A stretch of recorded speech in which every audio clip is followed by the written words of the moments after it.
All right, good evening, ladies and gentlemen. I'd like to call the May 4th, 2026 Crest Hill City Council meeting to order at 7 o'clock p.m. I would ask that everyone please rise for the Pledge of Allegiance to the flag, and please stay seated, or please stay standing after the pledge. of the United States of America, and to the republic for which it stands, one nation, under God, indivisible, with liberty and justice for all. Unfortunately, the city of Crest Hill, in their 66-year history, lost 2 police officers were killed in the line of duty. Being the month of May, which is known for Police Memorial Month, among other things that you will find out in a few minutes. There's always been our tradition here to never forget those 2 individuals and to honor them tonight during our Memorial Day ceremony and to honor them again in September. Both the same were killed in the same month. Our first officer was Officer James W. Nink, who passed away, killed in the line of duty on September 16th, 1967. Officer Nink was in pursuit of an armed robbery suspect, was involved in a vehicle chase. Back then, most of the roads were gravel, went off the side of the road, lost control, slammed into a telephone pole, and was killed instantly. Sergeant Timothy A. Simonson was killed in the line of duty on September 28th, 1994. Sergeant Simonson was on patrol. There was an armed robbery in one of our apartment complexes. They had a description of the vehicle. He followed the vehicle, stopped it 2 blocks from the scene. And unfortunately, there were 2 individuals involved. And he opened up the trunk, doing a check, and the gentleman was in the trunk with a shotgun and shot him point blank. So we want to thank those individuals for their sacrifice, for their service to the city of Crest Hill. We want to offer our condolences to the families. The families are usually here on Memorial Day to help lay the wreath. We never want to forget them, and we are very sorry for their loss. And I would ask for a moment of silence in honor of Officer Nink and Sergeant Simonson.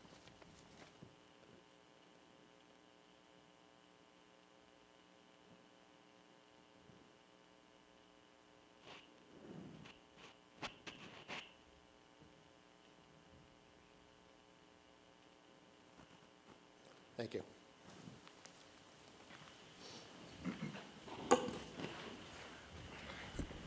Roll call, please, Chris. Ray Solomon, Here. Jamie Malloy, I'm here.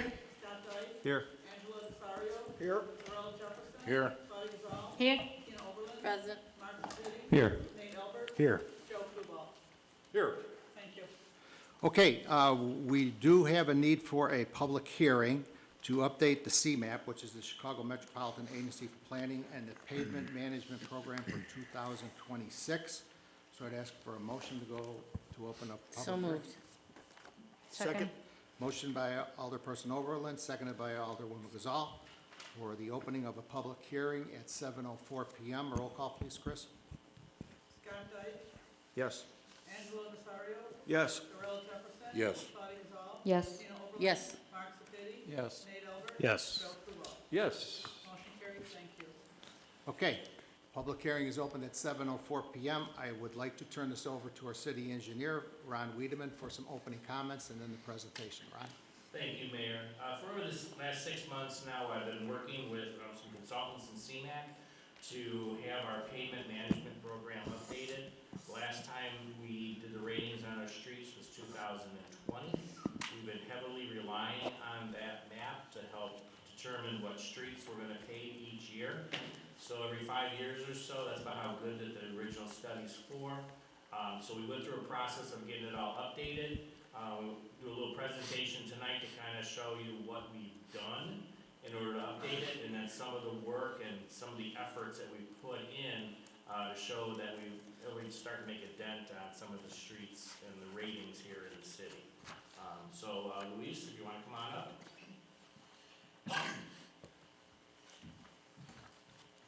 Good afternoon. Can everybody hear me? My name is Luis Ibaja. I am a program manager at Applied Pavement Technology. We're a pavement engineering company. With me are representatives of CMAP, Jose Rodriguez, and also representatives of ACOM, which is working with us on this project, Abbas Kashwala. So basically, this project and the goals of the project, CMAP in general, is to provide agencies with a pavement management system that they could use and move forward with. Initially, in 2020, the city started working with CMAP on this effort and had a first implementation. Now, fast forward to 2025, this is an update of that pavement management system. So, as I was saying, pavement management in itself is not just a data point and that's it. It's a cyclical process. That's why it's very important to go through this process. Every 3 to 5 years is that common revamp or update of the program, just so the agency can have up-to-date unit costs in their system, the work history is updated, any roads that have changed jurisdictions, you added some, taken some out, that those are adjusted, and so that way the predictions and the forecasting of the scenarios that we run, that they're meaningful to the agency. So with that, there's a couple of processes here that we need to follow every time we do an update or an implementation. The first thing is defining the road network that the city maintains. That is essentially what roads you guys maintain and how do you maintain them? Is it a block to block? Is it a quarter of a mile? Is it a tenth of a mile? How is the road network segmented? So we went through that effort. We revised that everything was up to date and that all the roads were included.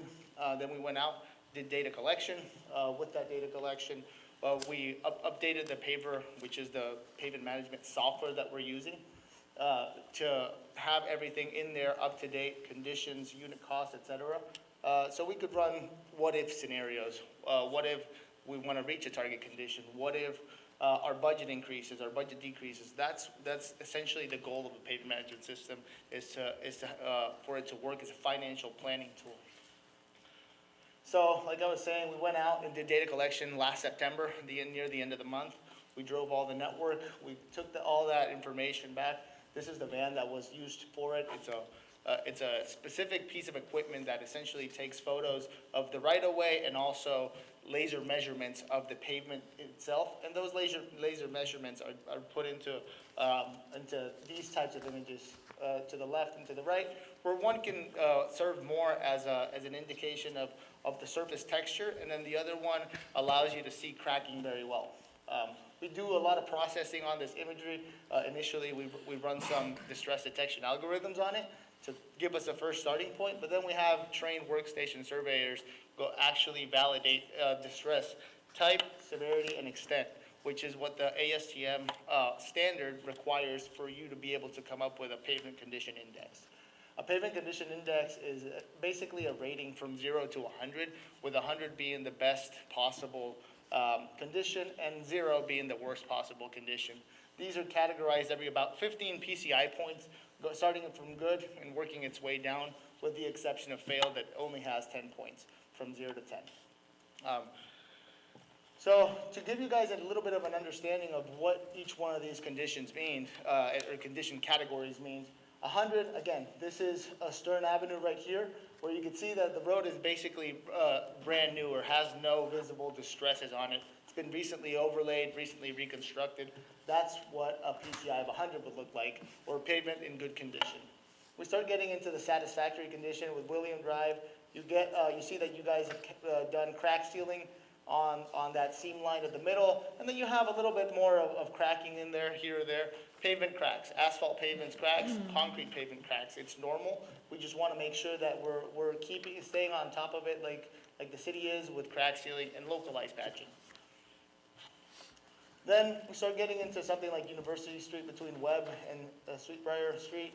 You start getting a little bit of this longitudinal cracking on the wheel pads and a little bit more on the edges, where you get more loading due to trash trucks. That's essentially the biggest problem in local agencies, are trash trucks on residential streets. So you start getting that. It's the first indicator of a structural damage, but it's not necessarily in a condition that is worrisome. It still can be done with some preventive maintenance, surface treatments, or just thinner asphalt overlays. Pavement on the right-hand side, you start seeing a little bit more interconnection of those cracks. That is a higher severity distress or a medium severity alligator cracking or fatigue cracking. Again, excessive loading on it, repeated loading, and it creates this kind of pattern. This is a pavement in poor condition.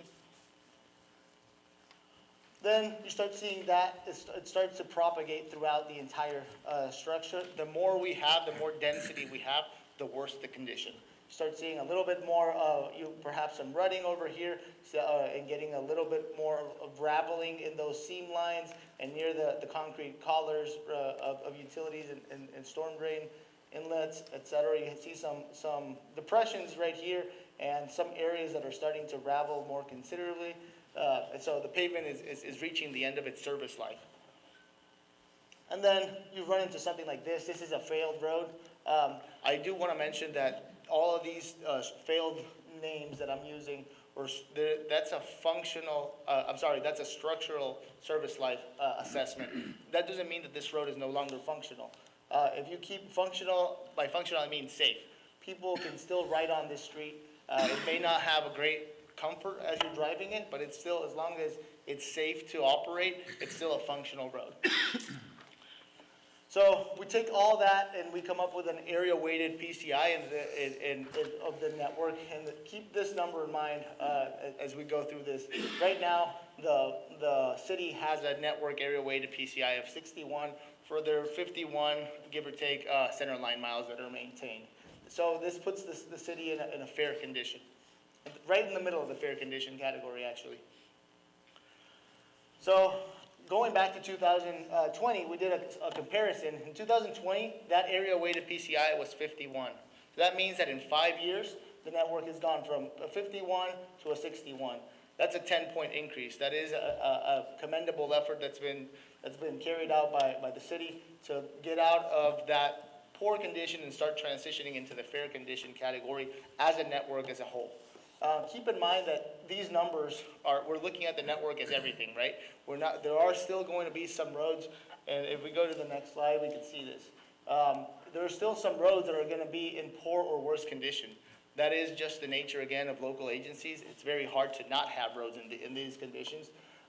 However, and I'm sorry, the hash doesn't really look, it isn't very visible, but the areas to the right, or the bars to the right-hand side are the 2025 area-weighted conditions versus the ones in the left-hand side are the ones from 2020. Here, the most important thing is that you have about 13% of roads in fair or better condition, 13% more roads in that condition category now compared to 2020. And more importantly, if you just look at roads in good and satisfactory condition, overall, the area in those categories has increased 18%. That is something that, again, it's a commendable effort to go from roads in poor or worse condition to roads in fair or better condition, and more importantly, roads in good or satisfactory condition. In terms of planned work, we always like to see this before we run any scenarios. Our scenarios begin in January 1st of 2027, just to give a little bit of time for the 2026 planned work to occur. And we already have this incorporated in the analysis. Same as the 2027 work that is going to be carried out when there's some water main line replacements. With that, we ran 4 different scenarios. They're all 5-year scenarios, and they incorporate a 4% inflation rate, and they all incorporate that planned work that was just shown in the previous map. With that, you have the first scenario that was run. It's basically a do nothing. You just do some basic safety repairs. It's the worst case scenario. Let's say everything crashes and there's no funds available for pavement rehabilitation or reconstruction. Then we ran the current budget of $3.35 million a year with a 4% increase of that budget every year. And at the end, you have a 2-point increase. To reach a target condition of 70, which that would put you guys in the satisfactory condition, basically, you'd need about $6.7 million. And to completely eliminate the backlog, that's essentially, that's the best case scenario if money was no object, and you'd have unlimited funds every single year. If you were to have $11.3 million, that's just a number that an analysis that we run, so we could see the top cap and bottom cap. Those are the worst case and best case scenarios. And then anything in between, we basically want to see how it's behaving, and how close the agency is to either the perfect world or the worst case scenario. You guys are right there in between. This is a little bit more of just that analysis. And here, the important thing is looking at the remaining backlog. Unless you have a massive influx of funds and money was no object, you're always going to have a backlog. That's very important to understand, that as a public agency, it would be very hard to get the funds to reconstruct absolutely everything and get to a PCI of 95. However, with your current budget, you've already seen that over the last 5 years, as you guys went from $300,000 that was used in 2020 to $3.35 million, you've had that increase in condition of about 2 points per year to get to the 61 that you guys are at. Now, with that same budget, what's being forecasted is that you're going to continue to increase right now from a 61 to a 63 over the next 5 years with that same budget. Here, this is just basically the planned work that you can do with your current budget. And again, the colors, you may not be able to see them very well here on the screen, but there's some pretty sizable projects right here. Over the next 5 years, you'll be able to do about 7.8 miles of centerline miles of road maintenance with the current budget, in addition to the planned work. Now, again, this is just an example of how much work could be done over the next 5 years if you had unlimited funds, which would be about 32 miles of roads. Again, just a comparison, it's just some planning and projects that could be potentially targeted over the next 5 years to get to or to use the current $3.35 million a year.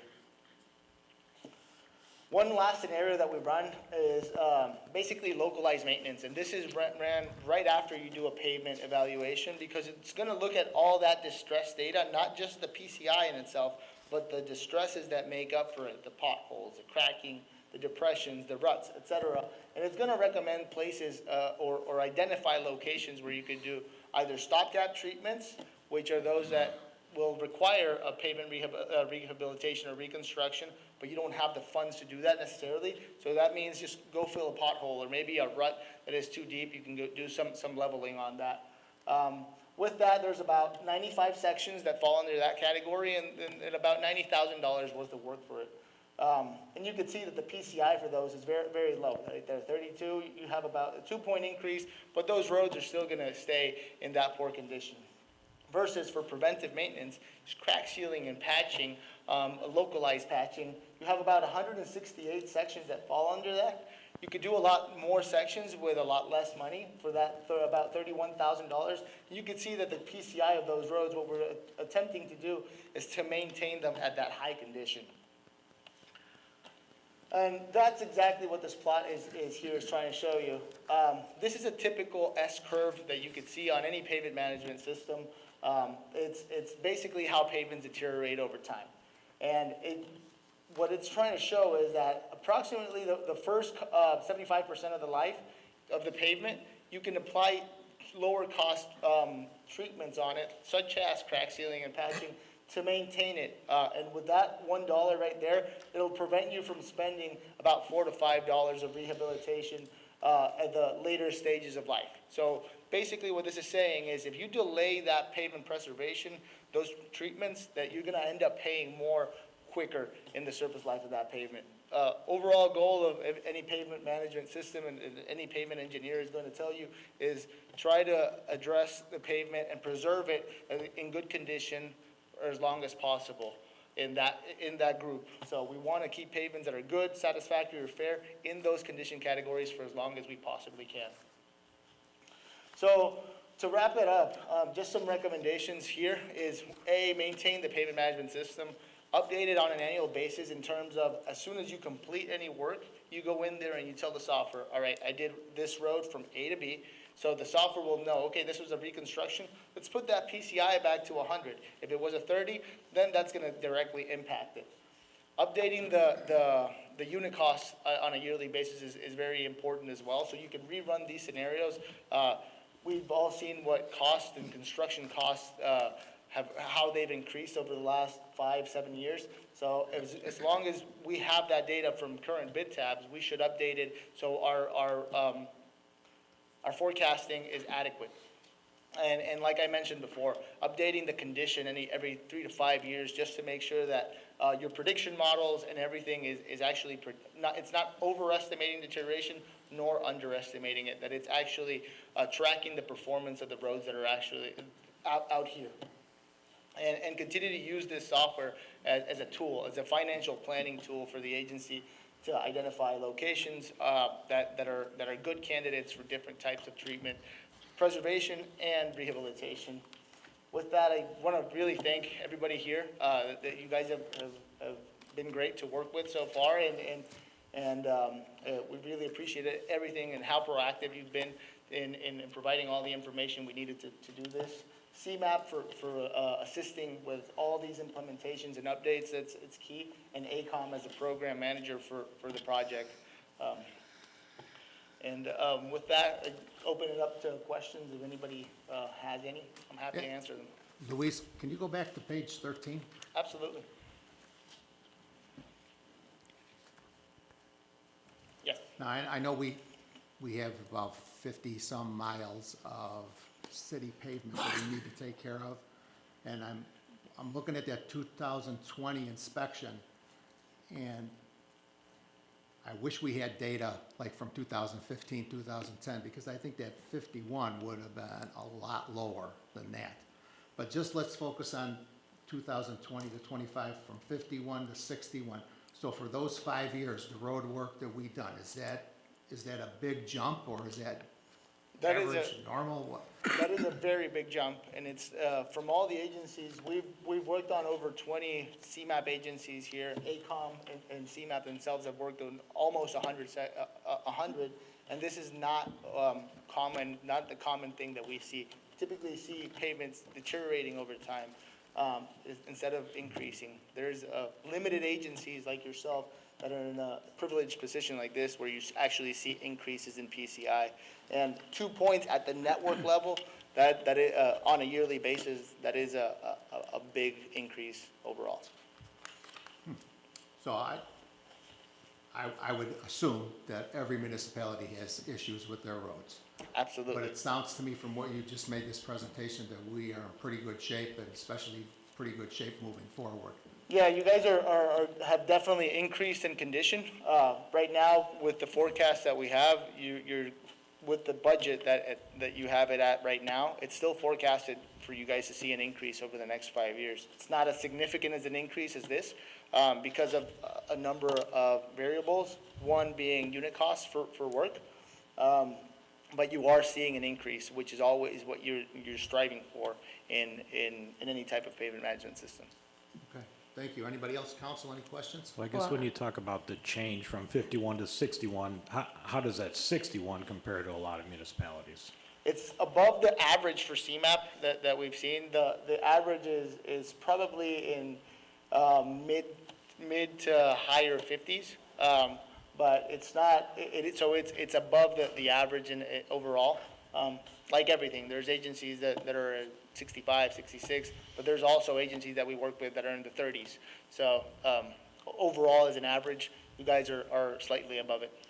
The other question I had was regarding the cost and everything. So from 2020 to 2025, was that about a 4% inflation increase, or was it more than that as far as the work? So overall, as far as the work, I don't have all the numbers for the initial from 2020 as far as the cost in itself. But you're paying about from the top, from your hot in place recycling, it's about $4 a square foot, all the way to a reconstruction of an arterial road that is about $15 a square foot.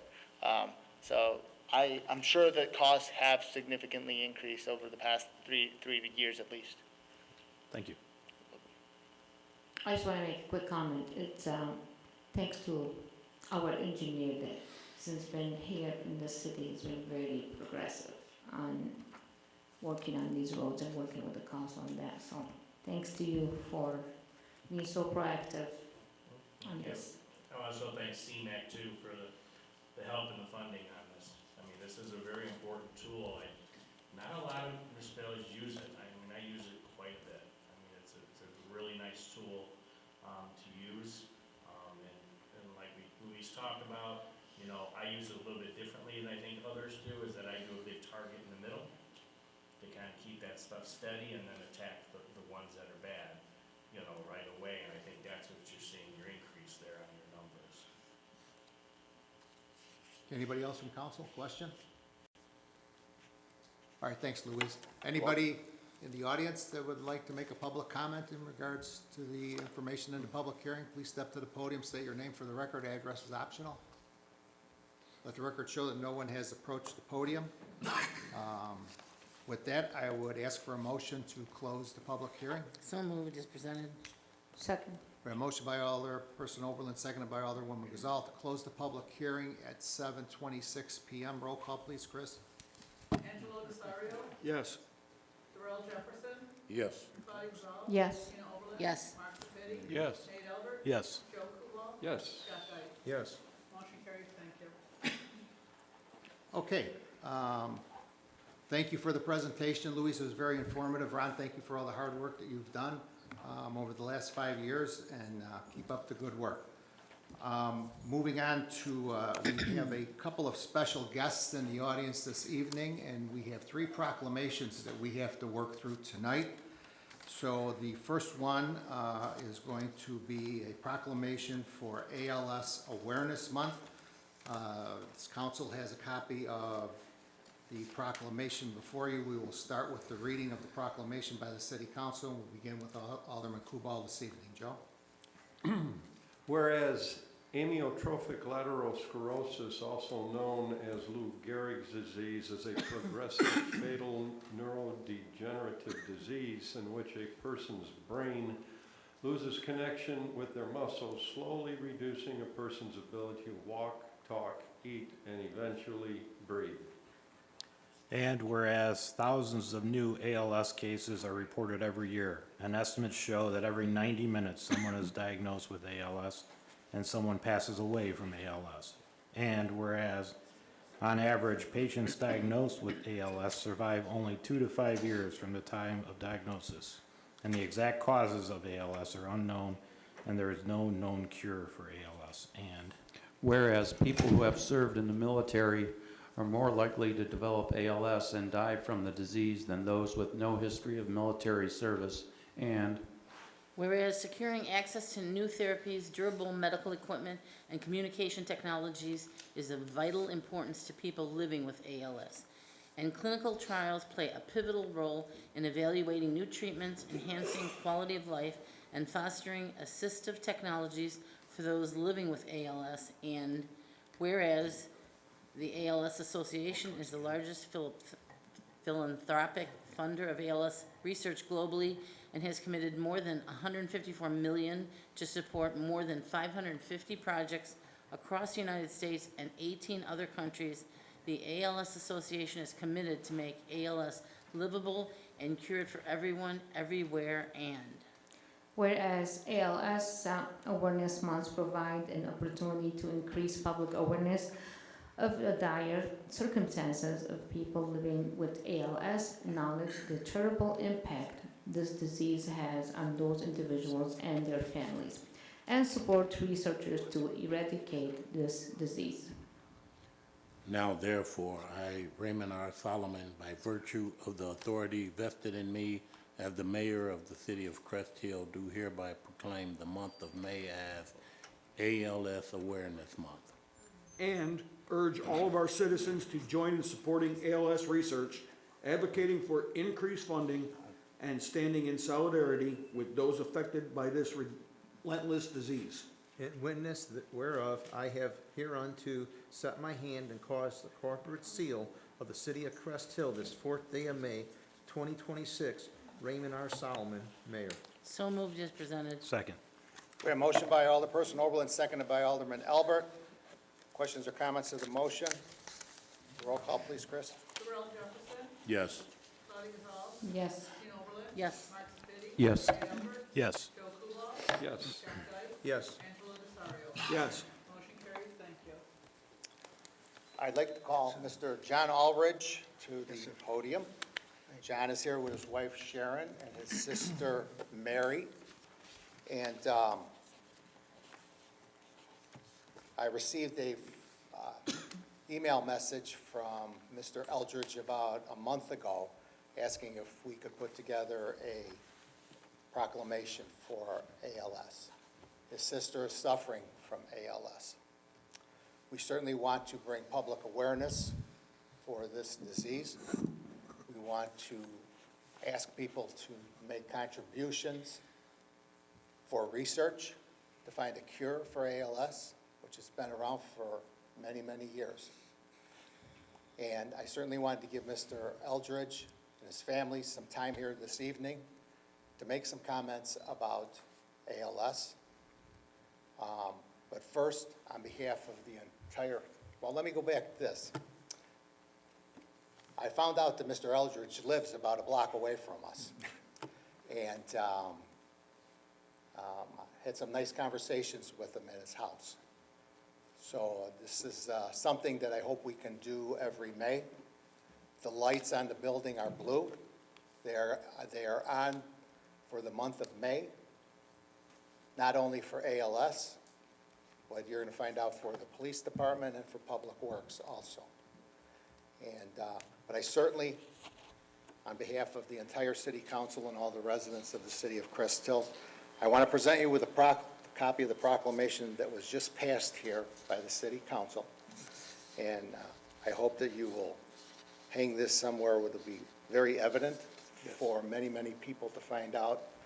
And I'm sure that everybody knows someone that has been suffering from ALS, and research is needed on a daily basis.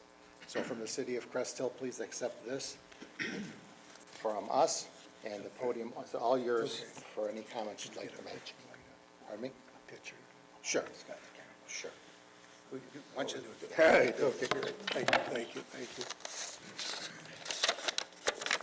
Well, good evening, Mr. Mayor, members of the City Council, community members.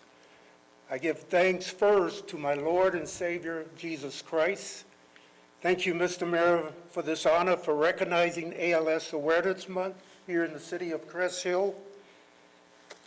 On behalf of my family, I sincerely appreciate your leadership in bringing attention to this disease that affects not only individuals, but entire families and entire support systems. Amyotrophic lateral sclerosis, also known as Lou Gehrig's disease, is a diagnostic that changes life in an instant.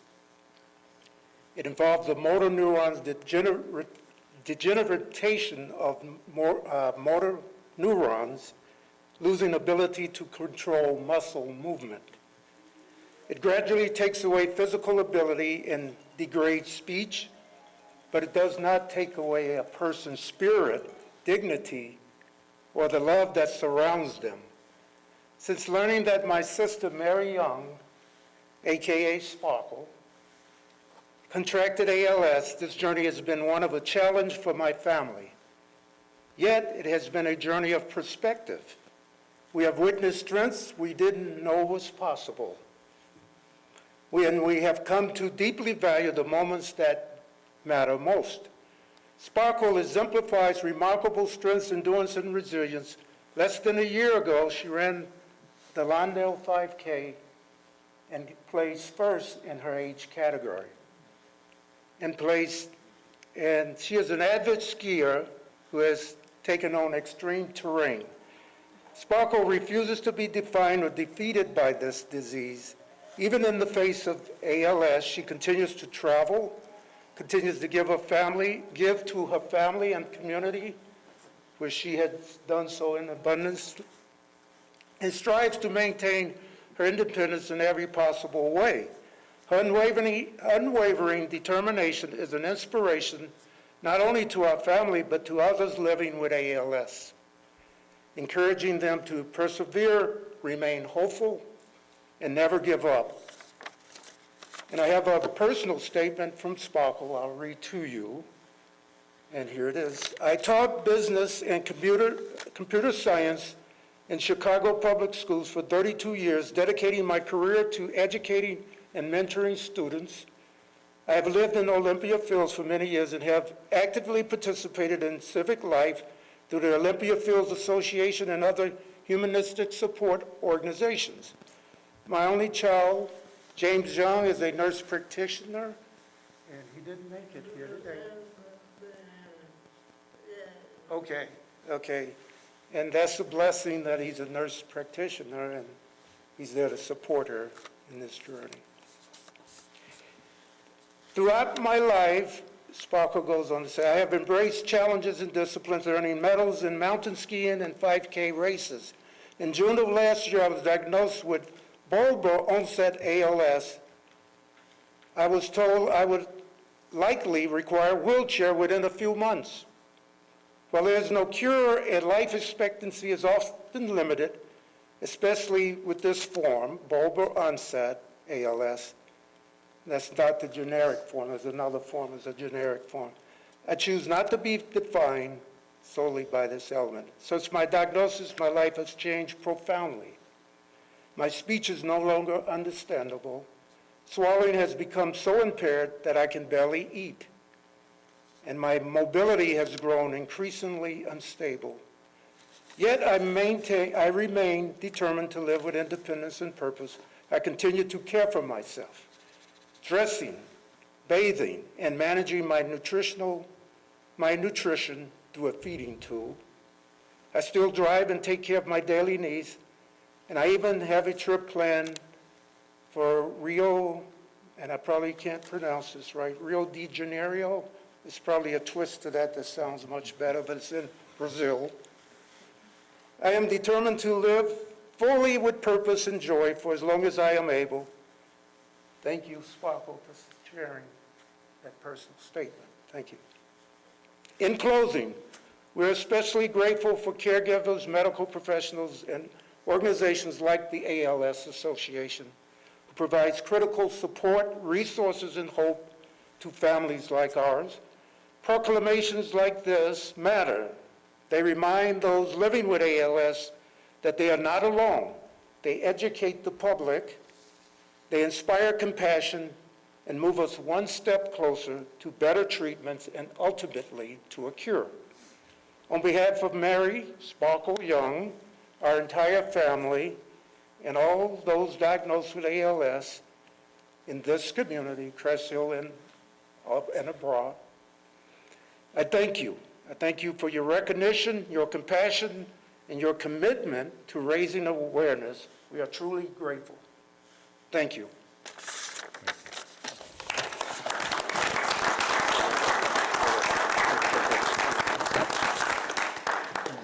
City Council, any comments you'd like to make?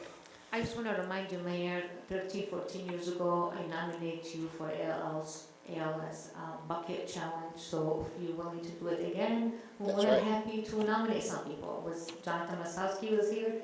I remember the Mr. Siegel. Siegel poured the dumpster on top. Yes, it was a huge event that we had here, so it's something that we took recognition a few years back, and I'm glad it's back. That's great.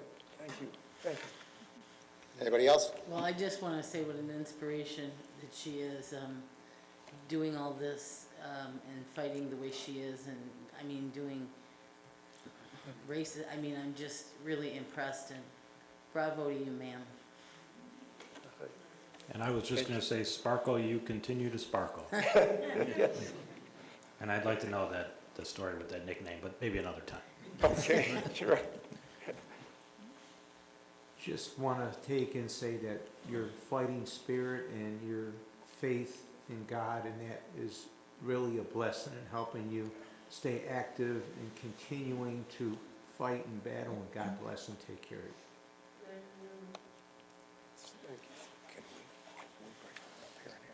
you. Yes, yes. He'd like to get a picture, so council, could you kind of just stand behind us on the dais in the middle here? with Sparkle. Can she hold this? Can you hold it? Yes, you can. Go right ahead.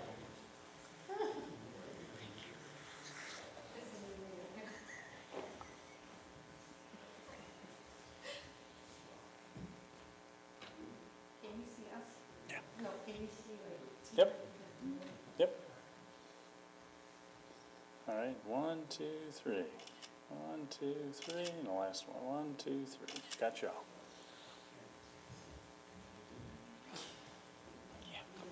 Thanks.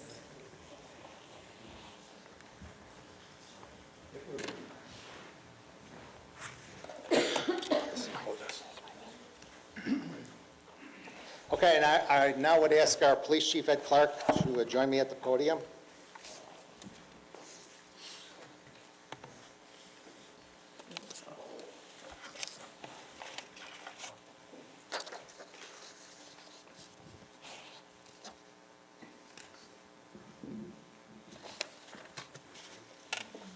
As I said earlier during the moment of silence, so we certainly want to honor our 2 police officers who were slain in the line of duty. So Chief Clark and myself are going to read the proclamation, and then we'll have some comments after that, and Ed's going to start. Thank you, Mayor. Whereas the city of Crest Hill is faithfully served by the officers of its police department, men and women who diligently perform their assigned duties to maintain peace and justice in the city of Crest Hill. Whereas the police officers of the city of Crest Hill are of great strength and character, placing their personal safety on the line every shift to preserve the peace and enforce the laws of the state of Illinois and the ordinances of this city. And whereas it is appropriate in the week of national recognition of the efforts of all police officers, federal, state, and local, to similarly acknowledge the work of police officers by declaration of a week in their honor. Now therefore, I, Raymond R. Solomon, by virtue of the powers vested in me as the mayor of the city of Crest Hill, along with the members of the city council, do hereby designate and proclaim the week of May 11 through May 17th, 2026 as National Police Week in the city of Crest Hill, Illinois, in honor of all police officers nationwide, but especially in recognition of the efforts of our very own members of the city of Crest Hill Police Department. The Mayor and City Council of the City of Crest Hill declare and proclaim that May 17, 2026 be designated as Peace Officers Memorial Day in the City of Crest Hill in honor of all police officers killed in the line of duty, especially Officer James W. Nink and Sergeant Timothy A. Simonson. I urge all citizens to recognize the contributions which police officers make to protecting our health, safety, welfare, and quality of life. In witness whereof I have hereunto set my hand and caused the corporate seal of the city of Crest Hill, this 4th day of May, 2026, Raymond R. Solomon, Mayor. So moved. Second. Motion by Alderwoman Gazal, seconded by Alderman DeSario. Questions or comments to the motion? Roll call, please, Chris. Tina Oberlin, Yes. Alex Siddick, Yes. Dale Earnhardt, Yes. Joe Kubal, Yes. Scott Dyke, Yes. Angela Rosario, Yes. Ralph Emerson, Yes. Buddy Holly. Yes. Motion carries, thank you. So I am extremely proud of our police department. I am proud of all of the employees who have worked in the city of Crest Hill in the past, the present, and the future going forward. But this proclamation is strictly for the police department right now, and we will honor them again on Memorial Day, as I said, and in September. But we certainly want to extend our thanks because they have more courage than probably all of us put together for what they have to deal with on a daily basis, not only in small cities, but in large cities also. It's a tremendously difficult job, especially in the social climate that we live in today, but there are still good people that want to be police officers, and we're grateful for that. And we're grateful for everybody on our police department today that is working with us and for us to protect us and to protect our visitors that come through this city. And again, it's a very difficult job, but it's also self-rewarding for what they do and what they have to put up with. So on behalf of all the residents of the city of Crest Hill, Ed, and members of the city council and myself, I'd like to present you with a copy of this proclamation to hang in the police department also, for all the officers and everybody that passes through them walls on a daily basis to look at. Thank you. Comments? Sure. Well, we're just so thankful for the city, the community. They're always so supportive of us. You can feel it. It's palpable. And I want to thank you all for your support of this police department as well. Your support has been unwavering, so I'm very appreciative, and the men and women are very appreciative as well. So thank you very much. Any comments from council? Well, I would like to comment on Officer Nank's family. Lived the block behind me, and I went to school with his children, so I knew them. And Sergeant Simonson I was also friends with, and he was always so wonderful with the children in our neighborhood. And my son, who was just a little guy, his birthday was in that month, and he was just so devastated when this happened. And I remember him saying to me at Christmas, you know, Mommy, we have to do something for the police, which is what started your annual cookies for the police at Christmas, up until COVID. He just wanted to do something. He was just so upset by this. So even little children supported you and still support you, and that's a reflection on what you do as a police force. So thank you. Thank you. And you know how I feel. Thank you for everything. Thank you. Thank you very much, Chief, to you and all of the officers of Crest Hill for everything that you do for us. Thank you. I echo the same thing, that, you know, we really appreciate what you, your department, all your employees, everybody does for the residents of this community. Thanks again. Thank you. Big thanks. Big thanks, Chief. Thank you. Yeah, we appreciate you. Keep up the good work. Thank you. Thank you, Chief. Appreciate Thanks, it. Mark. Thank you. Okay, thanks, Ed. Thank you. I'd like to invite our Public Works Director, Gary Richardson, to the podium with me.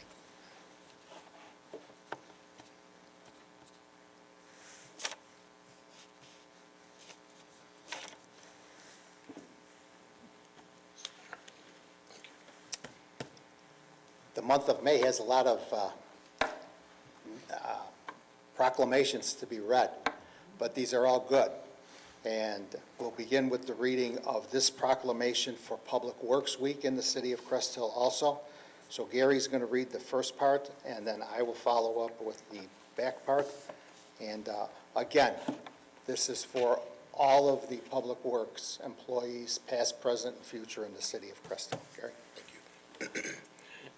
Whereas Public Works professionals focus on infrastructure, facilities, and services that are of vital importance to sustainable and resilient communities and to the public health, high quality of life, and well-being of people of the city of Crest Hill.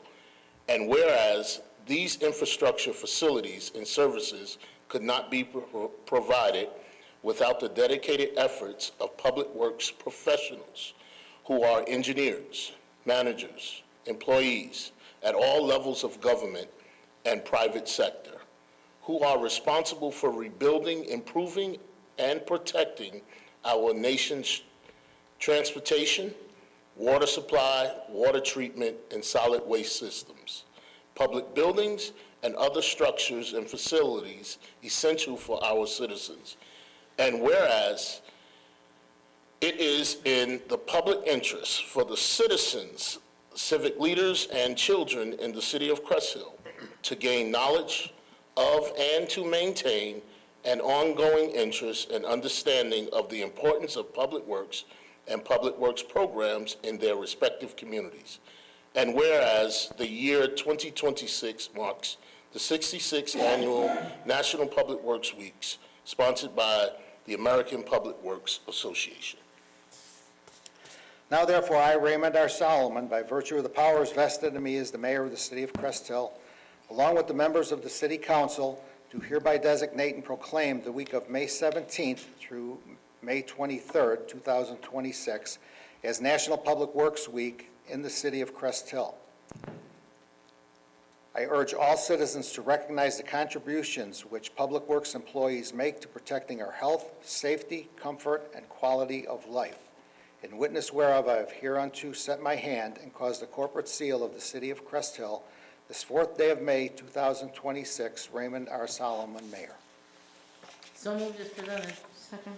We have a motion by Alderperson Overland, seconded by Alderwoman Gazal. Questions or comments of the motion? Roll call, please. Yes. Yes. Joe Kubal, Yes. Scott Dyke, Yes. Angelo Rosario, Yes. Darrell Jefferson. Yes. Claudia Gazal, Yes. Tina Oberlin. Yes. Motion carried, thank you. Public Works is a difficult job also, especially in the wintertime. When it's 20 below zero, the snow's blowing, the wind's blowing, and a water main break happens. It's difficult. It's tough to be standing in ice-cold water and that cold outside. It's tough in the snow, plowing the snow, with the pellets hitting the windshield, and you could barely see out of the front window. And in the summertime, they have to deal with the heat. But they go out there because they care about the city of Crest Hill, and they care about making sure those roads are clean for the ambulances, the fire trucks, and the residents to get through in all sorts of weather. So we want to thank, as a city of Crest Hill, all of the Public Works employees, past, present, and future for the city of Crest Hill, for their commitment, dedication, and loyalty to the city of Crest Hill, keeping them streets open, cleared, and making traffic go through. Sometimes it comes with much criticism, just as our police officers get criticized many times.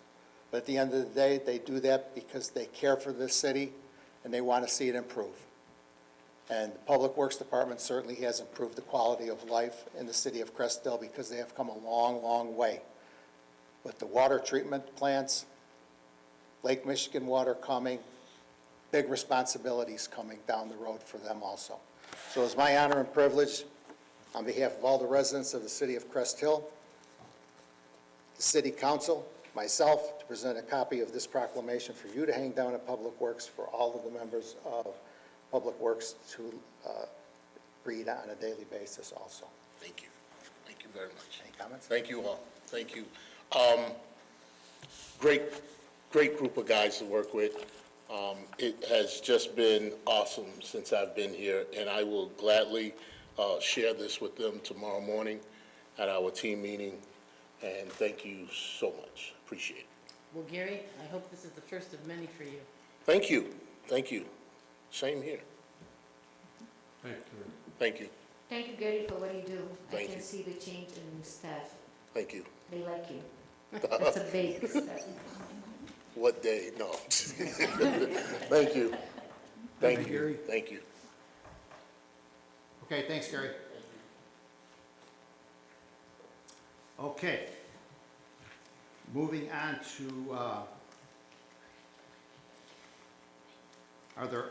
we have 20 consent agenda items coming up. Is there anyone in the audience that would like to make public comment in regards to any of the 20 agenda items? Please step to the podium, state your name for the record, address is optional. Let the record show that no one has approached the podium. With that, to the voting members of the city council, as I stated, you do have 20 consent agenda items that we've worked through over the last week. Is there any of these items that any one of the city council members would like removed for further discussion? I would. One second.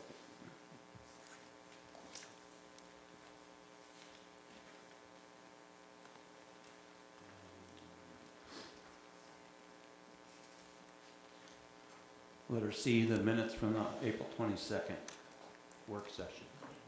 C? C? C, yes, C. Okay, with that, I am going to read the remaining 19, so please bear with me. Consent agenda item 6A, approve the minutes from the work session held on April 13th, 2026. Consent agenda item 6B, approve the minutes of the regular city council meeting held on April 20th, 2026. Agenda item 6D, approve the mayor to execute the MFT forms for resolution for maintenance under the Illinois Highway Code, estimate of maintenance cost and maintenance engineering to be performed by the consulting engineer for 2026, 2027 MFT program as included in the 2026, 2027 city budget. Consent agenda item 6E, award the contract to PT Farrell Construction Company for the Inner Circle Water Main and Roadway Rehabilitation, Phase 2, improvement in the amount of $933,395.46. Consent agenda item 6F, award the contract to PT Farrell Construction Company for the Oakland Avenue Water Main and Roadway Rehabilitation Phase 2 improvement in the amount of $1,686,708.10.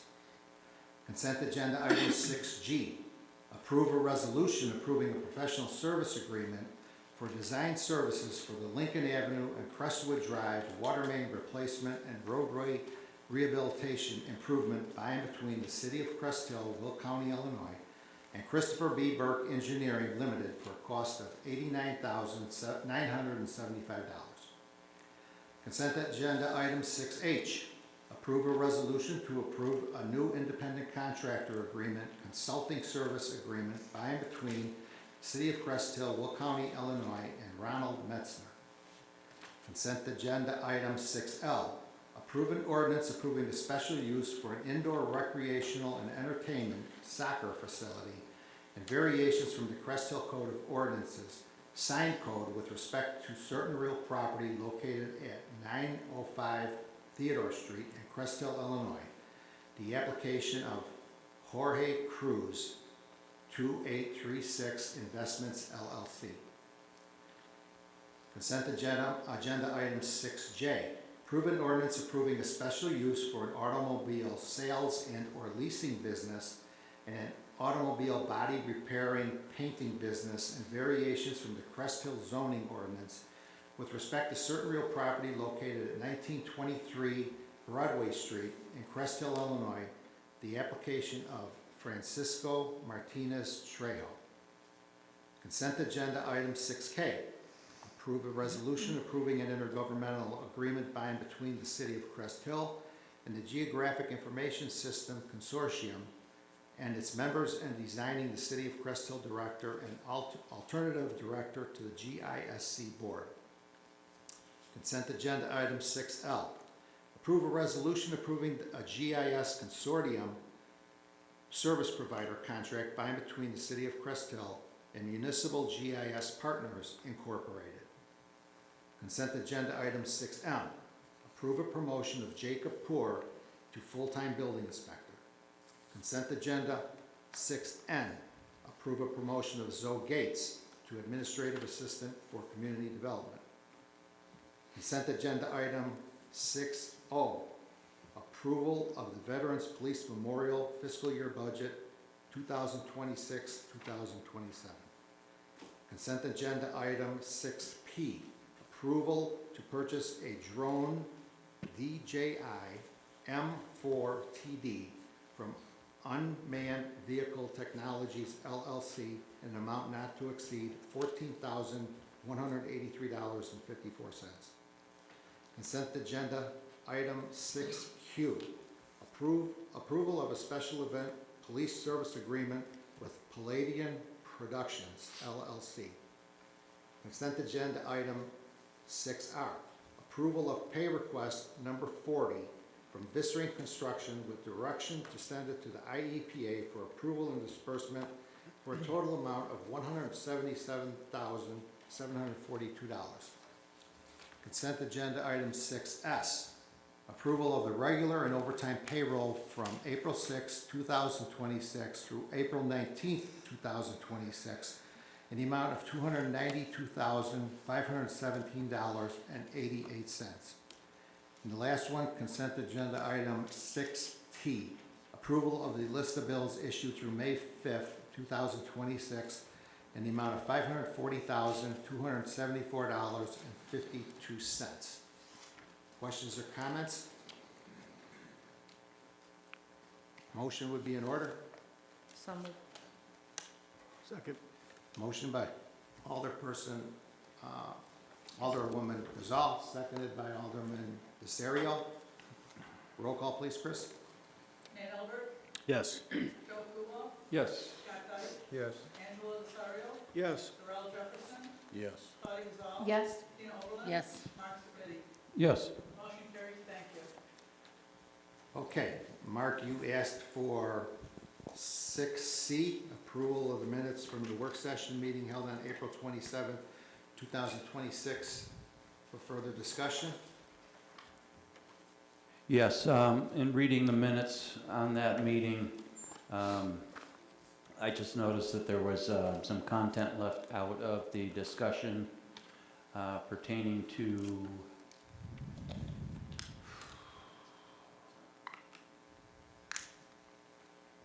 sorry, bear with me.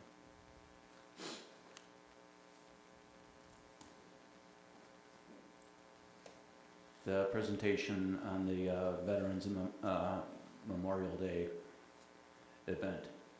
There was more discussion and it wasn't in the minutes, so I was just requesting that for the record that it be put in there. Thank you.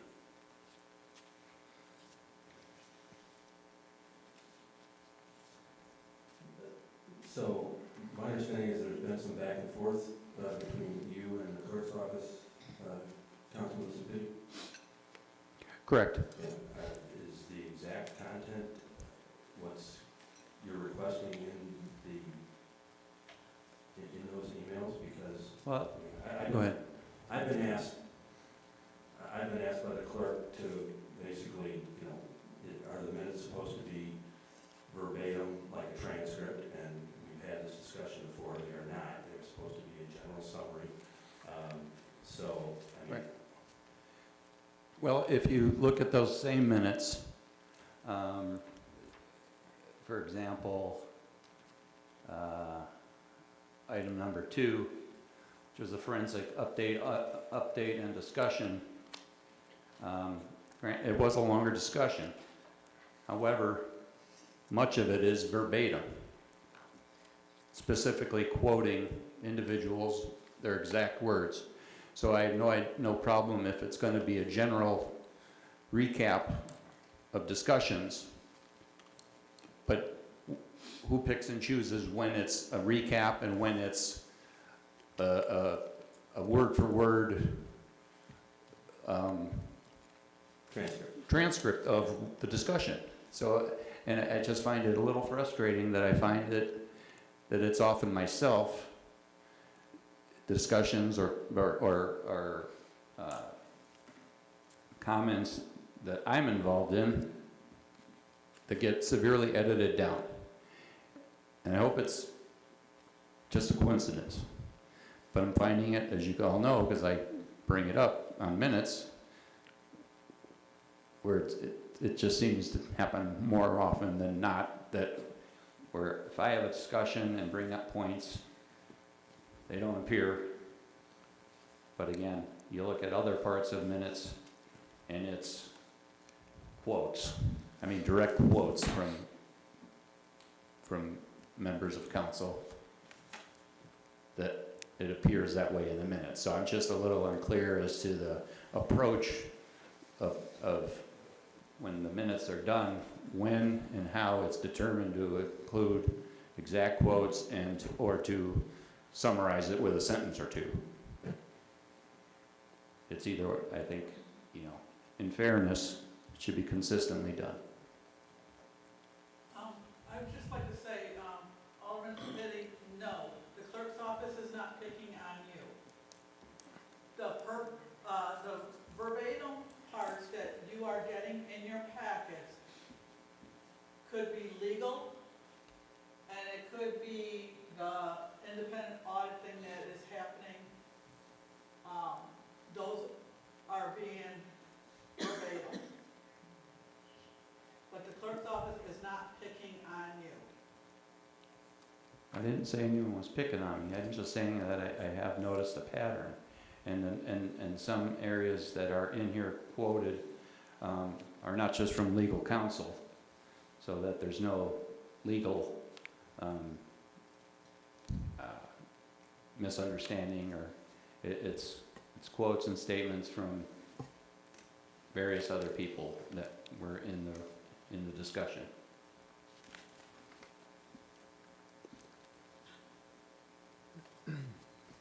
And all I can say from a legal standpoint is what I've said before, that, and I'm not making those decisions. I don't even see them until they're done. So I don't know whether the council wants to, as a group, have a work session topic to discuss what types of things you want more in the nature of a verbatim or a transcript, and what things are okay to summary. I agree with at least the point that Councilman Sapiti is making, that if it seems that whatever decisions are being made without some guidance for the council, then maybe the council needs to weigh in on what the approach should be for minutes.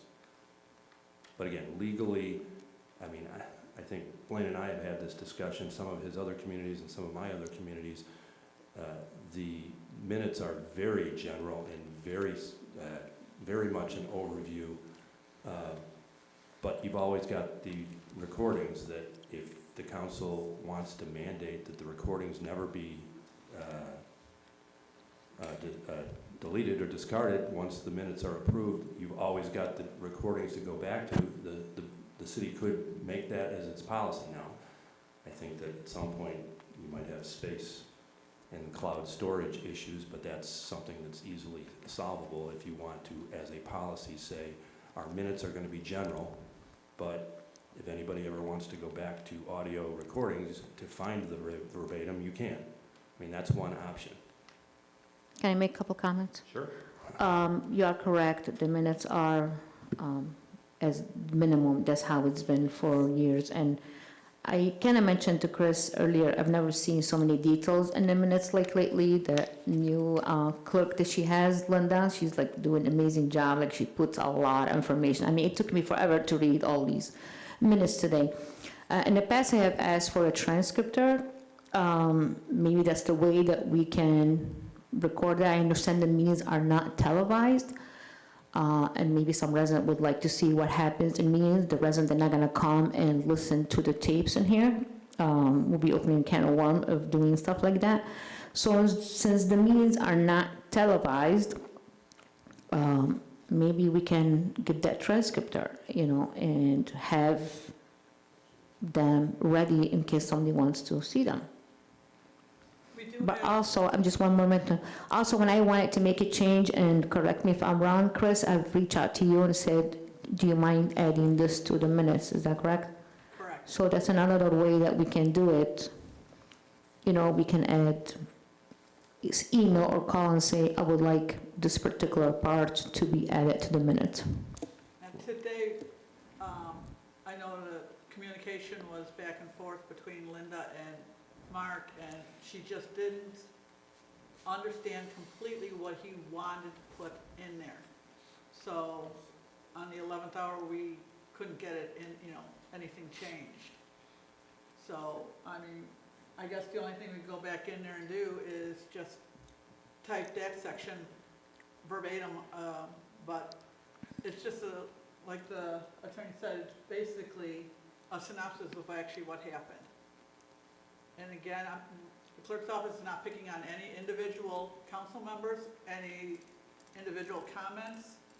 But like I said, the only things verbatim right now going in your minutes is anything could be legal. So that's why you're getting longer packets right now. But we could go back and put it verbatim, that section.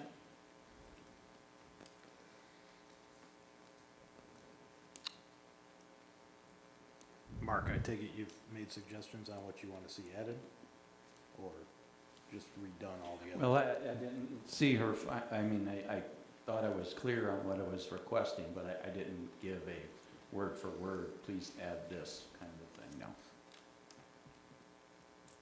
Would you like us to go back and do it verbatim? Well, I would like more from the discussion to be added, whether or not it's verbatim per se or not, but.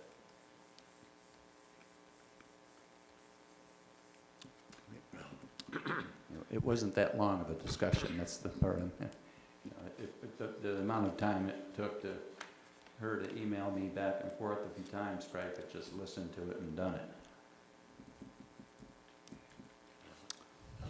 I think it would probably be a good idea to archive all audio. For, you never know in the future what may come up in that.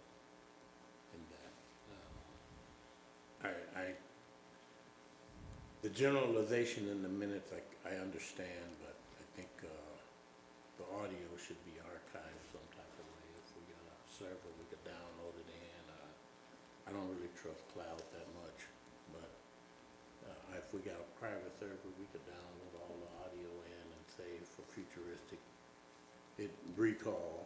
I think that would be to our advantage.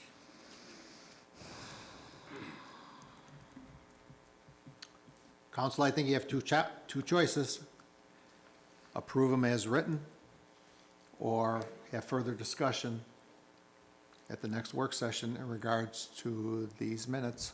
Well, right now, can we make a motion to add those particular comment that he would like, and then we can have this on a work session to discuss it further, not tonight?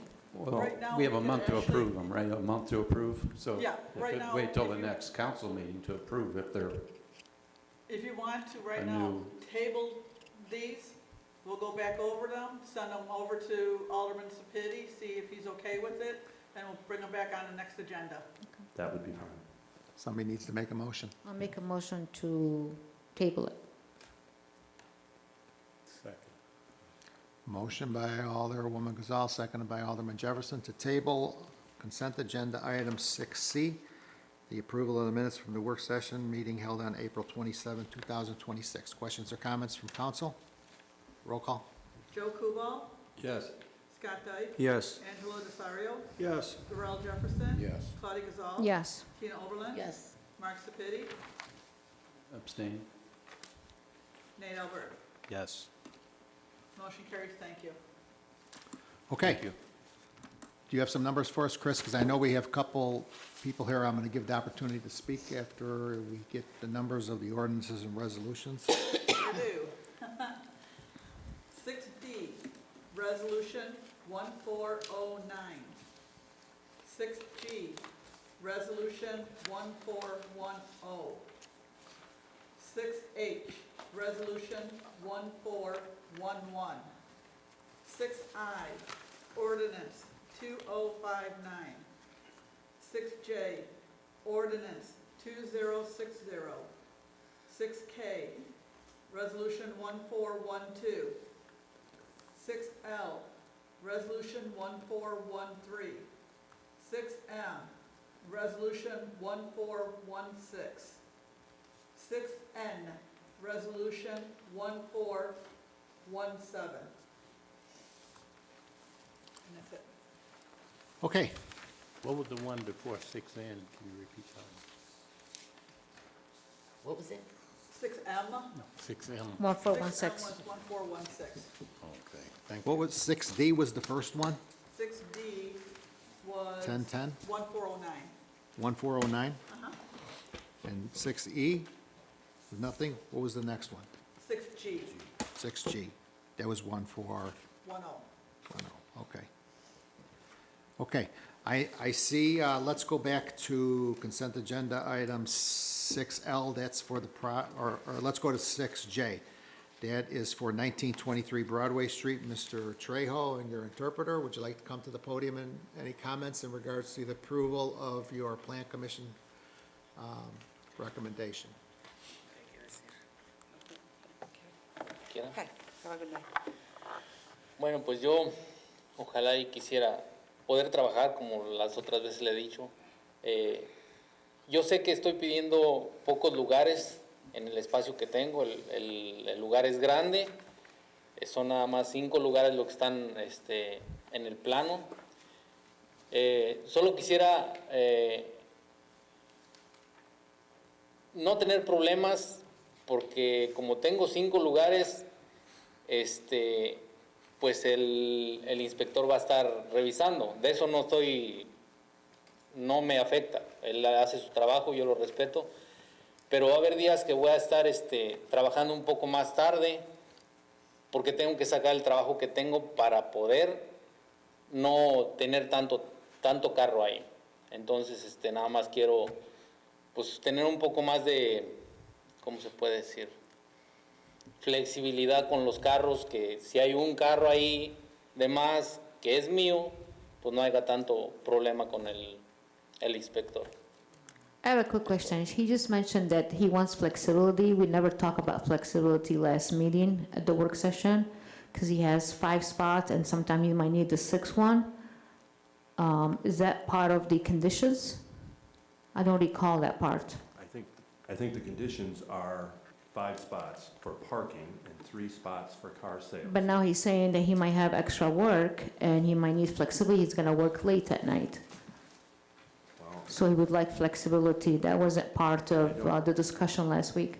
and I don't believe that the conditions say anything about flexibility. The conditions are the conditions. They were recommended by the Plan Commission and approved. They were recommended by you Correct. and now approved on the consent agenda. Sí, como dice No. ella. So, eso ya es, las condiciones son 5 lugares, so, eso es Ok. con lo que tiene usted que trabajar. Está bien. So he's gonna be fine with that.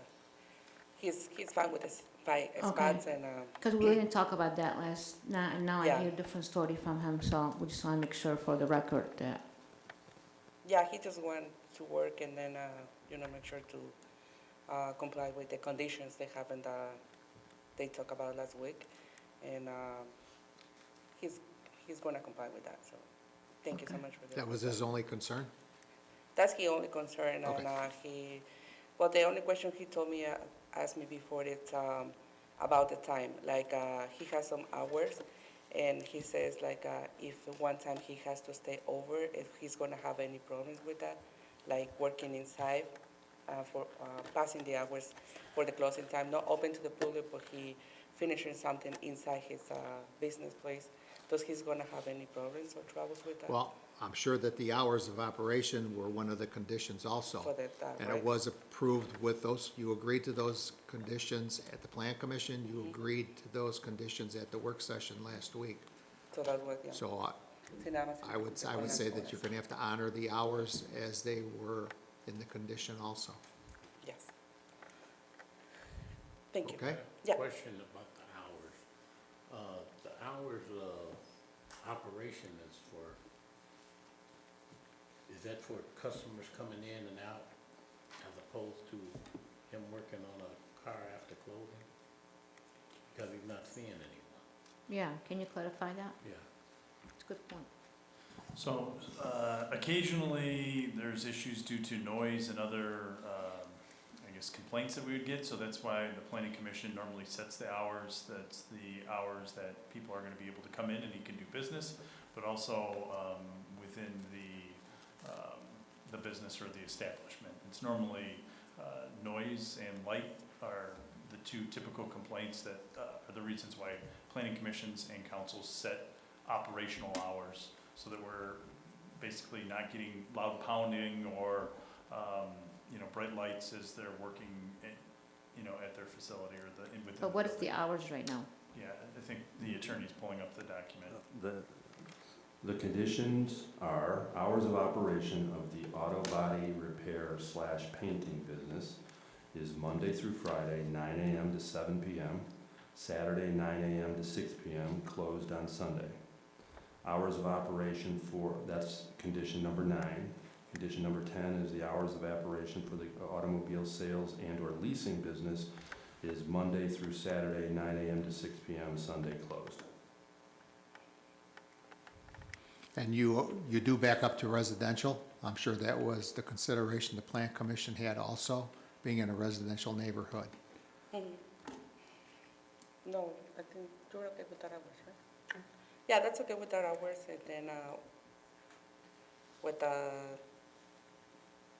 I know that that what you said, like the other part of the business is residential? Pardon me? What, can you repeat the question? I was thinking something else. Well, the business backs up to residential on Hickory Street. So I'm sure that was probably the concern that the Plan Commission members had also with body work going on if you wanted to work till 9, 10 o'clock or whatever. And that could disturb the residential area. No difference than a liquor license. When I have to grant a liquor license, I have to worry about the integrity of the neighborhood when the taverns are in a residential area. Ya, lo hice trabajando después el área como ya está dentro de las casas y les causa un problema también con el ruido y las luces, y por eso tiene que respetar las horas. Okay? That's it. All right, well, good luck, and Thank you I so hope much. everything works out for you. Okay, thank you so Okay? much. Thank you. Thank you. Have a good night. And then on 6L, 905 Theodore Street, that is the new soccer field. I forgot your name. I know you're the real estate agent, right? My name's Omar. Omar, okay. Yeah, the buyers couldn't be here today. They're flying back from somewhere. Their flight got delayed, so I'm here on their behalf. No questions, no comments for me. Just looking forward to hopefully getting approved and getting things going. Well, I think you're going to make a lot of improvements on that site, both inside and out, and I think that's going to be good for the neighbors also. And I know we worked through the hours of operation there also, and being closed at 11 o'clock is going to be very helpful for the restaurant. I believe it was the restaurant part was 11 o'clock. So I think that's going to be, thinking and trying to work with the neighborhood also, because that business, again, is right in, backs up on 3 sides, well, 4 sides actually on the Joliet side of residential. Yep, And we agreed. certainly have to worry about the integrity of that neighborhood also. So, anybody else from council? No, Omar, I would just mention, when you see the cruises, just thank them for, investing in the community and expanding their business as well. And it's cool to see that the property's gonna be cleaned up and be put to use. Yeah, So, thank you. I'll definitely pass that on. Likewise, and you have a good name, Omar, my son. Oh, yes, thank you. I agree. Okay, thank you. Cool. Thank you all very much. Have a Good great luck evening. to you. Thank you. Okay. All right. All right, let's move on to number 7, reports and communications from department heads and elected officials. First one is my report. I have 3 reappointments to make. These were all discussed at the work session last Monday night. The first one is for the Civil Service Commission. I would like to reappoint Tom Hunter, who was appointed to the Crest Hill Civil Service Commission on May 5th, 2025. Tom fulfilled the term of Nick Weiss, who passed away and will be serving his first 3-year term, which will expire on May 1st, 2029. I ask for your concurrence, and I would ask for a motion for approval tonight. So moved. Second. Motion by Alderman Albert, seconded by Alderwoman Gazal for approval of Tom Hunter to a 3-year term on the Crest Hill Civil Service Commission, expiring on May 1st, 2029. Questions or comments? Roll call, please, Chris. Scott Dyke. Yes. Angelo Desario. Yes. Darrell Jefferson. Abstain. Claudia Gazal. Yes. Tina Oberlin. Yes. Mark Sepiti. Abstain. Nate Albert. Yes. And Joe Kubo. Yes. Motion carries. Thank you. Okay, the next 2 are for reappointment to the Plant Commission. The first one is Marty Flynn. Marty was appointed to the Crest Hill Plant Commission on August 19th, 2024. Marty fulfilled the term of Jan Plateau, who relocated his business to Indiana, and will be serving his first 3-year term, which will expire on May 1st, 2029. I would ask for your concurrence for his reappointment. So moved as presented. Second. Motion by Alderperson Overland, seconded by Alderman Desario. Questions or comments? Roll call. Claudia Gazal. Yes. Tina Oberlin. Yes. Mark Sepiti. Abstain. Nate Albert. Yes. Joe Kubo. Yes. Scott Dyke. Yes. Angelo Desario. Yes. Darrell Jefferson. Abstain. Motion carries. Thank you. Okay, the last one is for Gordon Butler to be reappointed to the Plan Commission. He was appointed to the Crest Hill Plan Commission on May 19th, 2025. Gordon fulfilled the term of Angelo Desario, who became alderman in Ward 1, and he would be serving his first 3-year term, which would expire on May 1st, 2029. I would ask for your concurrence. So moved as presented. Second. No, sorry, go ahead.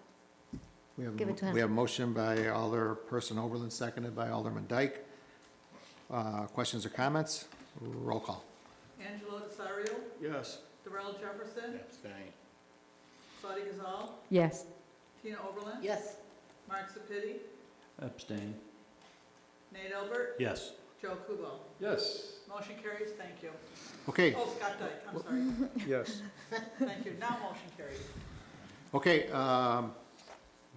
with the untimely passing of John Smith, there is a position open on the Police Pension Board. It is a non-paying position.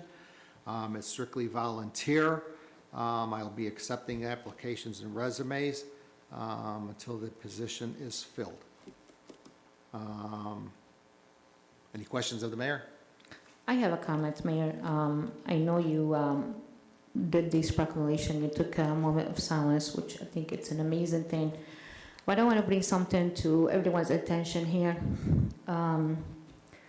Back in January 2021, and I'm not saying anything politically here, so that just keep the political parties in here, but I do have to mention certain things. In January 2021, the Democrat part of the legislators, they passed a package of the Safety Act.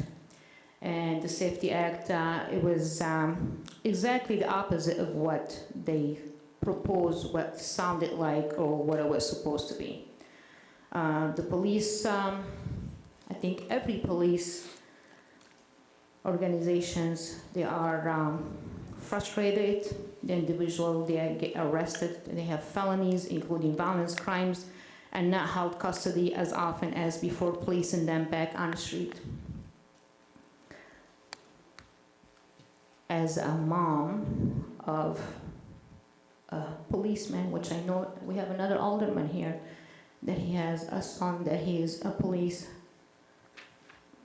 My son almost got killed because of this Safety Act.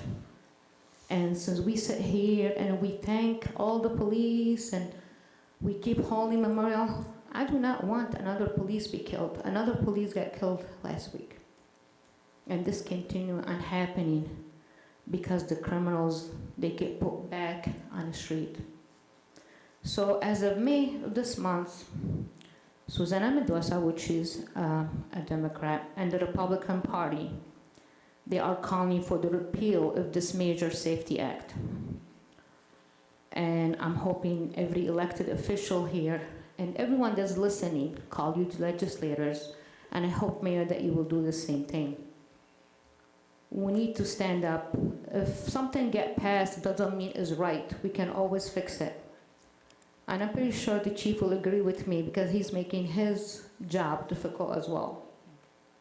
So I think we need all to reach out and make sure that we raise our voices, not just by reading a proclamation and holding this moment of silence, because I do not want to hold a moment of silence from my child. So I hope that we all start raising our voices and they can work on this repeal. Thank you. Thank you. Okay, moving on to the city clerk's report. Chris, anything? The only thing I have is the citywide garage sale announcement. This will be your final one you will hear. It'll be Sunday, May 14th through the 17th. The deadline to register to have your address put on the list is May 12th. Maps and lists will be available May 13th online or at the city center. You can get a permit for your garage sale. It is $5 from the clerk's office, Monday through Friday from 8 a.m. to 4:30 p.m. And that's all I have to report. Okay, any questions of Chris? All right, thanks, Chris. Moving on to our city treasurer's report. Jamie Malloy. Jamie? Good evening. I have nothing for tonight, but would be glad to answer any questions. Any questions of city treasurer? Okay, thanks, Jamie. Moving on to our city administrator, Blaine Wing. Blaine? Thanks, Mayor. I do have one item for tonight's agenda. That is item 7D1, which is the approval of ordinance approving officer and employee salaries for fiscal year 2026 through 2027. Administration and HR presented to City Council initially regarding the cost of living adjustment and a merit adjustments for our non-union employees in mid-April.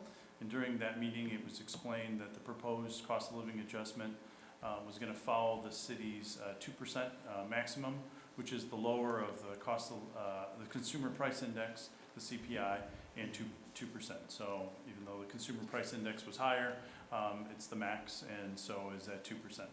Additionally, staff provided information regarding the merit ranges and explained that the range for this segment was going to be from 0 to 3% range, and that's what was recommended again by HR and administration. Finally, it was noted that as of June 3rd of 2025, so that's the day after I started, for non-union employees hired or promoted, they were informed in writing that their evaluations would be completed annually based on the hire or promotion date. And again, I noted that that was a change from previous years because in the past, employees were evaluated and adjusted on the city's budget cycle, separate from now their annual, I guess, either promotion or hire date. Following that meeting on the 13th, staff, administration, and HR, along with the directors, presented to City Council on April 27th, really, I guess, answering questions regarding the completed evaluations and answering any questions that council had. Administration also provided final merit recommendations based on the long evaluation form, and that was explained to council. Thus tonight, staff is seeking approval of the attached ordinance with the attachment effective May 1st of 2026, which does include the 2% cost of living adjustment for the non-union employees listed in the attachment, as well as the merit increases for employees with a May 1st, 2025 through April 30th, 2026 evaluation period. I will note that all non-union employees will receive their evaluations on an annual basis on their hire or promotion dates, and those will be discussed with City Council prior to any merit adjustments going forward. Happy to answer any questions. Motion will be in order. So moved. Second. Motion by Alderman Albert, seconded by Alderman Desario. For an ordinance approving officer and employee salaries for fiscal year 2026, 2027. Questions or comments? I just made a comment. I'm going to vote yes because it's not fair for the rest of the employees, but I still stand by how I felt about this particular person getting a raise couple months starting their position. Roll call, please, Chris. Darrell Jefferson, No. Claudia Gazal, Yes. Tina Oberlin. Yes. Mark Sepiti, Yes. Nate Albert, Yes. Joe Kubal, Yes. Scott Dyke, Yes. Angelo Desario. Yes. Motion carries. Ordinance 2061. Mayor, I have no other items. Okay. I have a quick question for you, Blaine. I've been doing some research, and even though other municipalities, they have a consent agenda, they still let the treasurer to say the portion of the listed bills, and it's something I would like to see, because everyone here sits and do their own, like the one you just did, when you put it into the consent agenda. I think the clerk does her whatever she needs. I think the treasurer should be able to do the same thing, and we should pull this out of the consent agenda and put it under the treasurer, just like the way we've done in the past. I have a question also. I put out on everyone's dais here, it was from the November 18th, 2013, so minutes, and there's a couple items on there, one being with restricting TARP vehicles in the city, and I had talked to Dan Ritter about this, so I don't know if we need to have a work session on it, because I have some homes in my ward that have 3 vehicles with tarps on them. So... Yeah, so Dan's unfortunately sick tonight. Right. So I'm happy to follow up with Dan and work with the clerk's office and the attorneys, probably as well as the police department, to get information from 2013 through 2026 to maybe have a full history, and we'd be able to present something in an upcoming work session. also on that paper, also was there was a granting of a resolution for a partial waiver of tap-on fees for undeveloped residential lots. And just recently, last year, council passed a full waiver of a tap-on fee for a home on Weber. There's already a home on it, and now that home's for sale. So what happens when that home gets sold? We were told that the person that came here for it, that they needed to have water so they could fix the home, and now it's being sold. Now what happens if it gets sold and someone decides to buy it and change the zoning on it to business? And now there's no tap-on fee, so that business won't have to pay a tap-on fee then, correct? I think we'd probably have to legally look into that. Again, I'm sorry I didn't get this until this evening, so I didn't have a chance to talk with legal ahead of time. Happy to, again, work with our community development staff along with legal to get you an answer, and either if council wants to have an update on this. I'd like to have it on a work session also. Yeah. Happy to do so.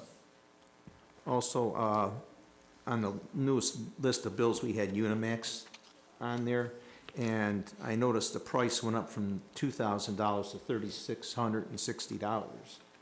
And nothing was, I don't remember anything being brought before council mentioning that, you know, it would be increased that much. I believe, is Unimax our, Gary, I was going to say, is that the cleaning? Yeah, it's a janitorial service. So we did have an employee who did resign, and so I think how Public Works is addressing that immediate need is to have additional assistance through that. Gary, I don't know if you would like to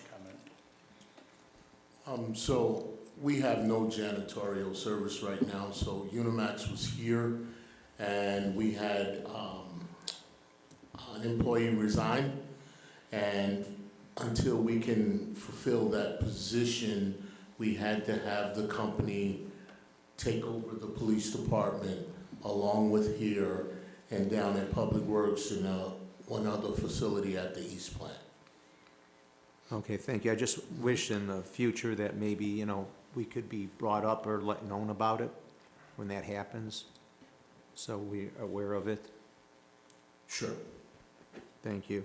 Then also I've been noticing, like, on the list of bills for lens cleaning wipes, is that something we really need to have here for people to clean their glasses? I don't think anyone here where they work has ever had where they get lens cleaning wipes, and we're purchasing these lens cleansing wipes. I can look specifically at which department and can get back with you. All right, thank you. Do you have an answer to my question before Alderman stepped in? Yeah, so again, I don't have the information that you have, what other communities, happy to bring that forward to a work session for council to talk about. You know, to me, it's up to council on which items you want to include in the consent. You could also always pull that and then have that topic, but so before that's decided, that's how I'd recommend it just gets pulled for discussion. But again, happy to bring that forward with a work session. And since it sounds like you've already done some work, I'd be happy to talk with you to get that information as well. Okay. Also, we don't have a part of our list here for our HR director, but I was wanting to address her with something. That's something we had talked about in the past, and we still have the time cards, but I was wondering about, employees having badges, to clock in and out. Also, I think it would be good for like when an employee's at the front desk with, residents or whatever, or somebody, they would know who they're talking to, like how long they've been employed here, the department they're in, all that could be on the badge. A lot of big businesses and stuff have that. And since we have a lot of employees, someone could go up to the front desk and say, oh, this young girl or this lady helped me and she was very helpful. Well, which lady is it and who was it? So I think that would be something maybe we could look into or have at a work session. Okay, Thank you. thank you. Anybody else? Okay, thanks, Blaine. Moving on to our city attorney, Mike Steff. Good evening, Mike.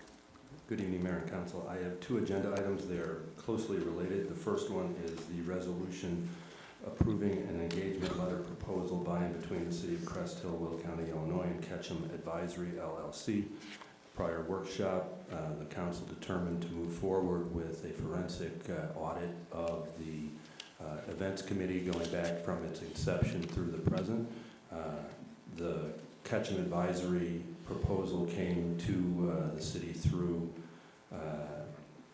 Mike Bersani, who was retained through the Swarm Insurance Program to look into a potential claim against from the March 2 meeting. So the city did decide to move forward with that. So the first resolution is the approval of that engagement letter. Then last week in the work session,